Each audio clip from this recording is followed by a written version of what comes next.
मृदंग एक अध्ययन। भारतवर्ष के प्राचीन ताल वाद्यों में मृदंग का नाम सर्वप्रथम आता है। पौराणिक कथाओं के आधार पर तो भगवान शंकर ने त्रिपुरासुर नामक राक्षस का वध कर उसके रक्त से मिट्टी सानकर उसका एक पिंड बनाया और उसी राक्षस की खाल मढ़कर ब्रह्मा जी ने उस वाद्य मृदंग पर भगवान शंकर के तांडव नृत्य के साथ संगति की। परंतु कुछ प्राचीन पुस्तकों के आधार पर कहा जाता है कि मृदंग का प्राचीन नाम पुष्कर था और इसमें 3 मुख हुआ करते थे। धीरे धीरे चलकर इसके 2 मुख रह गए और मिट्टी के बने होने के कारण इसका नाम मृदंग पड़ा।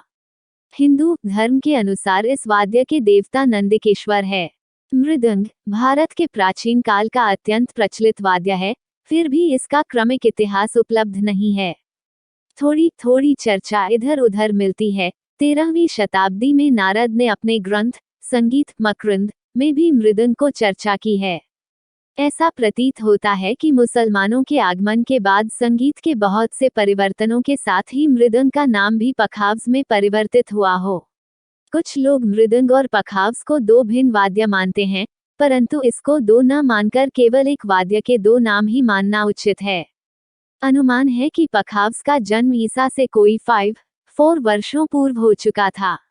उपनिषदों तथा पुराणों में भी इसका उल्लेख मिलता है। उस समय मृदंग केवल मिट्टी का ही बनाया जाता था, इसलिए उसमें गट नहीं लगाए जाते थे। चढ़ाने या उतारने के लिए केवल बद्धियों को ढीला या कस दिया जाता था। भारत में यवनों के आगमन के बाद मृदंग का शरीर लकड़ी का बनाया जाने लगा और धीरे धीरे करके उसको चढ़ाने या उतारने के लिए गट्ठों का प्रयोग किया जाने लगा। 13वीं शताब्दी तक भारत में यवन शासकों का पूर्ण रूप से अधिकार हो आए। मृदंग एक अध्ययन 87 चुका था। यवन राज्य काल में कई संगीत प्रेमी बादशाह हुए जिनसे ख्याल अंक की गायकी का जन्म हुआ। मृदंग की संगति ध्रुपद धमार जैसी गंभीर और जोरदार गायकी के ही लिए उपयुक्त थी। धीरे धीरे ख्याल गायकी का चार बढ़ने लगा और ध्रुपद धमार की गायकी का प्रचार कम होने लगा। उसी के साथ ही साथ उसके जीवन साथी मृदंग का भी प्रचार कम होता चला गया।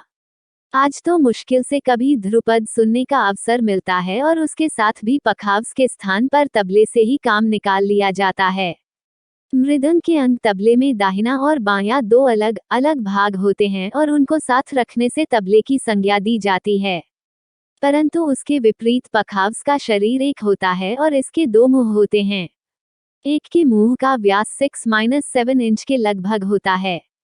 तबले के समान उस पर पूरी बनी हुई होती है, उसे दाहिना कहते हैं। दूसरी ओर का मुंह करीब 8-10 इंच का होता है और उस पर सादी पूरी मुबी हुई होती है, उसको बायां कहते हैं। मृदंग का शरीर लकड़ी का लगभग 24-26 इंच का हुआ करता है, जो अंदर ढोल के समान पुनर्तः पोला होता है।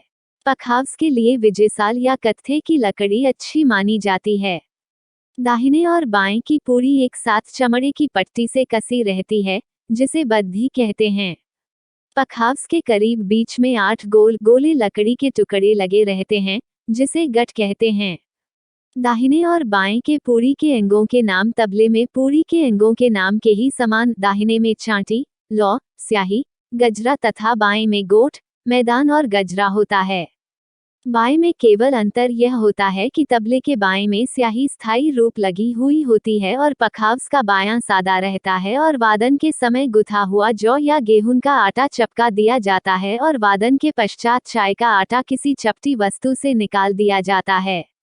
शून को मिलाने की विधि तथा आटे का उद्देश्य मृदंग अधिकतर मंद्र या मध्य सप्तक के षड्ज सा या पंचम प में मिलाया जाता है। तबले की अपेक्षा मृदंग के दाहिने का मुंह बड़ा होता है, इसलिए वह बहुत ऊंचे स्वर में नहीं मिलाया जा सकता। मृदंग को चढ़ाने के लिए उसके गट्टों को हथौड़ी से आघात करके बीच की ओर किया जाता है, क्योंकि बीच का भाग ही अधिक मोटा होता है और उस तरफ गट्टों को करने से बद्धियों में तनाव आ जाती है। उसको उतारने के लिए गट्टों को हथौड़ी के आघात से बाएं के मुंह की ओर किया जाता है। स्वर में थोड़ा अंतर रह जाने पर गजरे पर आघात करके वाद्य मिला लिया जाता है। यह हम पहले ही बता चुके हैं कि मृदंग के बाएं में स्याही नहीं होती। उसके स्थान पर गेहूं या जौ का आटा पानी में गूंथ कर चपका दिया जाता है। दाहिने और बाएं के स्वर में सामंजस्य स्थापित करने के लिए बाएं को भी चढ़ाया और उतारा जाता है। उसको उतारने के लिए गुथे हुए आटे को मात्रा बढ़ा दी जाती है और चढ़ाने के लिए उसकी मात्रा कम कर दी जाती है। वादन समाप्त करने के पश्चात उस आटे को खुरच कर निकाल लिया जाता है और पुनः वादन के लिए ताजे गुथे हुए आटे का प्रयोग किया जाता है। मृदंग की बैठक मृदंग वाद्य को ढोलक के समान लटाकर बजाया जाता है, जिससे दाहिना और बायां मुंह सदा उल्टी दिशाओं में रहते हैं। वादक अधिकतर पलथी लगाकर बैठते हैं और बिल्कुल उसी के नीचे गुरी के सहारे वाद्य रखा लेते हैं।